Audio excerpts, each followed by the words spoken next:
தை பிறந்தால் வழி பிறக்கும். வழி பிறக்கும். தமிழகத்துக்கே இந்த ஆண்டு வழி பிறக்க இருக்கிறது. இன்னையிலிருந்தே அதற்கான ஏற்பாடுகள் தொடங்கிவிட்டன என்று தான் நான் பார்க்கிறேன். பழசெல்லாம் கொளுத்துற மாதிரி பழைய கட்சி ஒன்று, தீயசக்தி கட்சியையும் தமிழக மக்கள் ஏப்ரல் மாதத்தில் கொளுத்த இருக்கிறார்கள் என்பது இப்போதே நான் உணர்கிறேன். சரியா?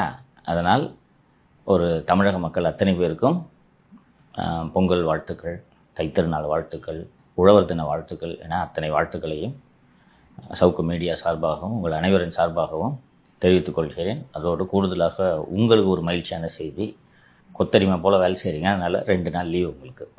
நாளை மற்றும் நாளை மறுநாள் அரசியல் அரட்டை வெளிவராது.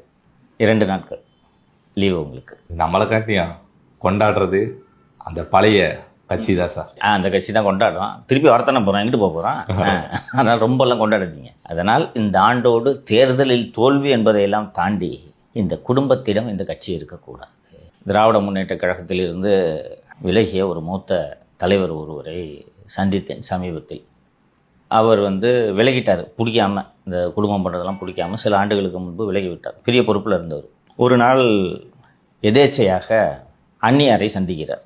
அந்நியாருக்கு தெரியும் பழைய அலுவலர் அப்படின்றது தெரியும். பார்த்துட்டு என்னங்க பண்ணுறீங்கன்னா, பிள்ளைங்களாம் செட்டில் ஆகிட்டாங்க, நீ நல்லா இருக்கேன். அவங்களுக்கு பழைய ஆள், முக்கியமான ஒரு மூத்த நிர்வாகியாக இருந்தவர் இப்படி ஒதுங்கியிருக்காரு நம்ம ஆட்சி நடக்கும்போது. நீங்கள் மாப்பிள்ளையை பாருங்களேன் அப்படின்றாங்க. அண்ணி சொன்னதோட மீனிங்கு, மாப்பிள்ளையை பார்த்தீங்கன்னா யூ வில் பி அக்கமடேட்டட் ஆகி. அவர், நான் என் மாப்பிள்ளையை பார்க்கணும், உங்களை என்னைக்காவது பார்த்துருக்கேன்னா?